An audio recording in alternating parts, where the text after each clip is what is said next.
My dear viewers, a very warm welcome from ST classes. So let's discuss the today's question. So it's first question number 13. Yeah. Scientists have produced an infant chimera of which species? Monkey, squirrel, rabbit, dog. Answer is going to be monkey. ठीक है. तो इसमें है क्या? Researchers in China have produced infant chimeric monkey by injecting a monkey embryo with stem cells from genetically distinct donor. जैसे कि for example ये एक मंकी है, मंकी का एम्ब्रियो है, यानी मंकी की एम्ब्रियो सेल है, ठीक है, एम्ब्रियो सेल ऑफ मंकी। अब इस एम्ब्रियो सेल में हम लोगों ने क्या किया, इस एम्ब्रियो सेल को हम लोगों ने आर्टिफिशियली हम लोगों ने स्टेम सेल लाई किसी और ऑर्गेनिज्म की। फॉर एग्जांपल हम लोगों को एक पर्टिकुलर ऑर्गेनिज्म के कैरेक्टरिस्टिक्स चाहिए, हमें कुछ ट्रेट्स चाहिए थे किसी ऑर्गेनिज्म के। फॉर एग्जांपल एक हमें गोल्डन लंगूर के, फॉर एग्जांपल हमें इस गोल्डन लंगूर के कुछ कैरेक्टरिस्टिक्स चाहिए थे, वो हम लोगों ने इंडक्ट किए इस सेल में। ये कौन सी सेल है? ये एम्ब्रियो सेल है मंकी की, ठीक है। तो उसके बाद ये स्टेम सेल हम लोगों ने इसमें ऐड की, ठीक है। तो उसके बाद हम लोगों ने फीमेल के वॉम्ब में इसको इंजेक्ट कर लिया, इन्फ्यूज़ कर लिया। तो finally after the maturity period जब इसकी डिलीवरी हो गई, जो मंकी बना, काइमेरिक मंकी बना, इस काइमेरिक मंकी में क्या था? इस काइमेरिक मंकी में जो कैरेक्टरिस्टिक्स थे वो किसके ज़्यादा थे? वो इस गोल्डन लंगूर के थे। तो ठीक है, काइमेरिक प्राइमेट बना, प्राइमेट्स में आता है मंकी, ठीक है। इसमें हाई प्रपोर्शन ऑफ सेल्स किसकी थी? डोनर स्टेम सेल्स की, जो हम लोगों ने फॉर एग्जांपल गोल्डन लंगूर से लाए, या ऐसा ही नहीं है, या हम किसी और ऑर्गेनिज्म से भी ला सकते हैं, ठीक है, या लाइन टेल्ड मैकैक से ला सकते हैं, lion tailed macaque. For example कोई एंडेंजर्ड स्पीशी है, ठीक है, which is going to extinct in future, तो हमें उसकी उन सेल्स को प्रिजर्व करने के लिए, उसका जीन प्रिजर्व करने के लिए वो हम इस तरीके से कर सकते हैं, ठीक है। आई बात समझ? या विच institution seed fund scheme to offer 1 crore to startups focusing on urban development and disaster management? अच्छा, किस इंस्टीट्यूशन की सीड फंड स्कीम 1 करोड़ हर स्टार्टअप को देगी, जो स्टार्टअप फोकस करेगी किस पे?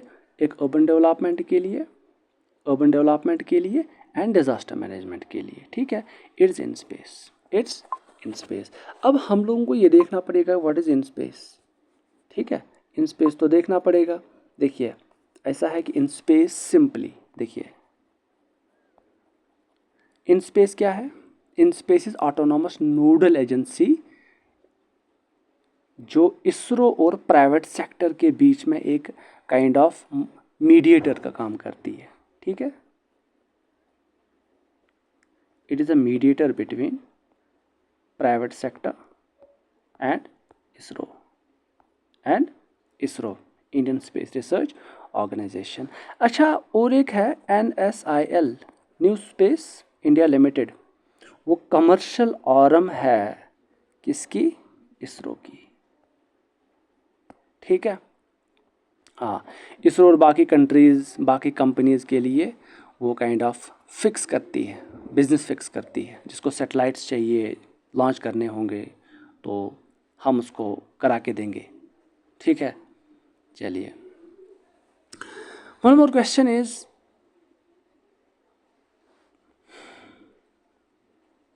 Noma has recently been included in the World Health Organization list of neglected tropical disease. Which body part does this affect?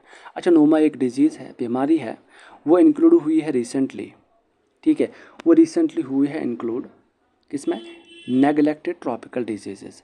अच्छा, ये नेगलेक्टेड ट्रॉपिकल डिजीज़ बहुत कुछ वो बीमारियां हैं, वो डिजीज़ है जो नेगलेक्टेड है, वो नेगलेक्टेड इसीलिए है कि शायद वो बहुत कम लोग इफ़ेक्टेड हो या गरीब पॉपुलेशन इफ़ेक्टेड हो, और उसके बाद कंपनीज़ है, गवर्नमेंट्स है, बहुत कम इन्वेस्ट करती है। हाँ, अगर वो रिसर्च के लिए, रिसर्च एंड डेवलपमेंट के लिए इन्वेस्ट ज़्यादा कर लेंगी तो हो सकता है कि वहाँ पर टारगेटेड पॉपुलेशन वो गरीब है, हो सकता है उनको फिर रिटर्न्स नहीं आएंगे। तो यही मसला होता है कि इसमें ये नेगलेक्टेड ट्रॉपिकल डिजीज़ हैं। तो ट्रॉपिकल इसीलिए कि ये ट्रॉपिकल एरियाज़ में देखने को मिलते हैं ज़्यादा। ठीक है, हाँ, यस। तो इसका आंसर है फेस एंड माउथ। अब इसमें देखो मसला यही है कि WHO ने रिसेंटली नोमा को ऐड किया। A severe gangrenous disease affected the mouth and face. What is gangrenous? देखो, गैंग्रेनियस सिचुएशन होती है, गैंग्रेनियस सिचुएशन वो सिचुएशन होती है किसी की बॉडी की।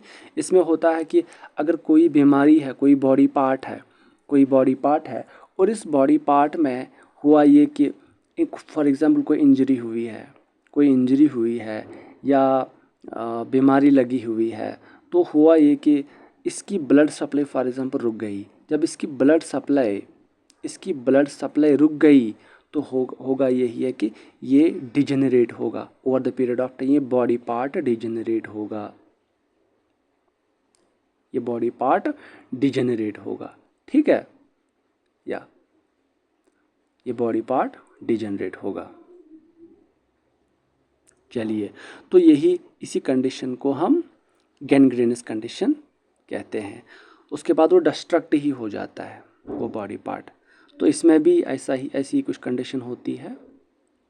ठीक है, नोमा में। चलिए, इसका आंसर है mouth and face and mouth. या what is zero trust authentication that was recently making news? Zero trust authentication अगर है तो मोस्ट प्रोबेबली एक साइबर सिक्योरिटी फ्रेमवर्क है, जिसमें ऐसा है कि फॉर एग्जांपल मैं किसी पोर्टल पे गया, मैं किसी वेब पोर्टल पे गया तो मुझे ऑथेंटिकेट करने के लिए क्या मैं वो सच में मैं लॉग इन करता हूँ, तो उसके बाद क्या मैं जो सिस्टम है वो मुझसे कुछ इनपुट्स मांगता है, जिस इनपुट से उसको लगता है कि सच में मैं ही हूँ, मेरी आईडी, मेरा पासवर्ड। लेकिन थिंग इज़ दैट कि अब ये क्या है, ये सिस्टम क्या है? Zero trust authentication. This is something different.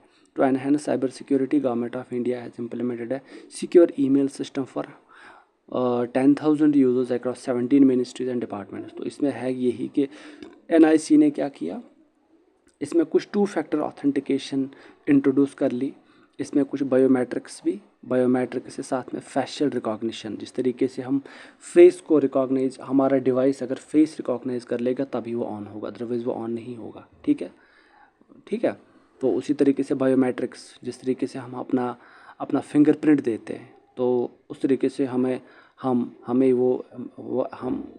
अलो करवा सकते हैं अपने डिवाइस को। ठीक है, चलिए, ताकि साइबर अटैक फिर से ना हो। ठीक है, इसलिए पोर्टल पे जो बंदा आए वो सच में ट्रस्टवर्दी हो। ठीक है। What is Pantoea tagorei that was recently making in news? अच्छा, रिसेंटली न्यूज़ में कुछ पेंटोआ टैगोरी था, तो what is that? Fish, bacteria, turtle, primate? नहीं, इसका आंसर है एक बैक्टीरिया है। एक यूज़फुल माना जाता है कि एक यूज़फुल बैक्टीरिया है, ठीक है।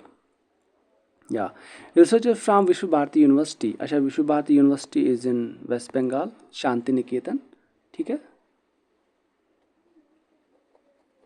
शांति निकेतन।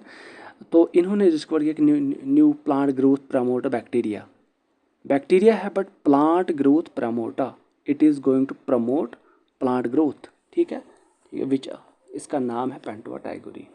चलिए, बस इतना ही। हाँ, सॉइल न्यूट्रेंट इसको भी एनहेंस कर लेगा। चलिए, what is the name of bio similar anti diabetic drug recently launched by Glenmark in Indian market? अच्छा, आंसर क्या है? लेराफिट ही है। ओके, लेराफिट। हाँ, लेराफिट असल में इसमें है लिराग्लिट्यूड,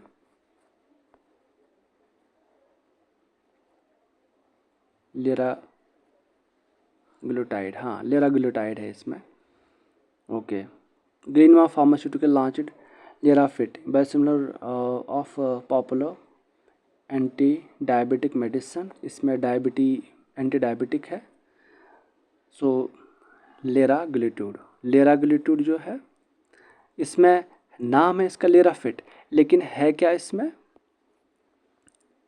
एक्टिव फार्मास्यूटिकल इंग्रेडिएंट क्या है इसमें, काइंड ऑफ लिराग्लिट्यूड, ठीक है, जिसको हम टेक्निकल भी कह सकते हैं, इसमें टेक्निकल है यही लिराग्लिट्यूड। तो ये 70% चीपर है, दैट मीन्स कि ये अवेलेबल भी होगा एंड अफोर्डेबल भी होगा, ठीक है। ये इंजेक्शन है और ये है क्या, ये होगा एक kind of recombinant DNA origin है इसका, रिकम्बिनेंट डीएनए ऑरिजिन है इसका। चलिए, which organisation along with CCRAS launched the SMART 2.0 program to promote clinical studies in priority areas of Ayurveda। चलिए आयुर्वेदा, अच्छा कुछ clinical studies in priority areas of Ayurveda, तो असल में इसका आंसर क्या है, national commission for Indian system of medicine, तो यही आंसर है इसका। चलिए हम इसको देख लेंगे असल में है क्या। असल में जो एक तो जिस तरीके से CSIR है, उसी तरीके से central council for research in Ayurvedic sciences, तो एक तो ये CCRAS along with national commission for Indian system of medicine, इन लोगों ने smart 2.0 is a kind of initiative जो इन लोगों ने लॉन्च किया है। इसका ऑब्जेक्टिव यही होगा कि जो क्लिनिकल स्टडीज़ होगा, एक तो मेडिकल साइंस में अगर क्लिनिकल स्टडीज़ होंगे तो फाइन, ओके, वो ऑलरेडी चल रहा है, बट आयुर्वेदा में ऐसे कुछ इनिशिएटिव्स बहुत कम देखने को मिलते हैं, ठीक है।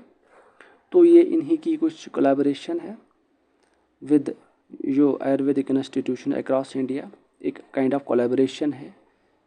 तो ऑब्जेक्टिव इसका है कि एक to generate evidence on efficacy and safety of Ayurveda intervention using interdisciplinary research methods. देखिए है यही कि जो मेडिकल साइंस है इसका रिसर्च है, इन लोगों ने कोई पर्टिकुलर ड्रग बनाया, अगर एलोपैथिक मेडिसिन में एलोपैथी में कोई ड्रग बनाया गया तो उसमें बाकायदा तौर पर एक ट्रायल होता है, तो उसके बाद इसकी एफिकेसी चेक की जाती है, क्या ये वर्क कर रहा है या नहीं कर रहा है। लेकिन वो सिस्टम अभी तक आयुर्वेदा में नहीं देखने को मिला।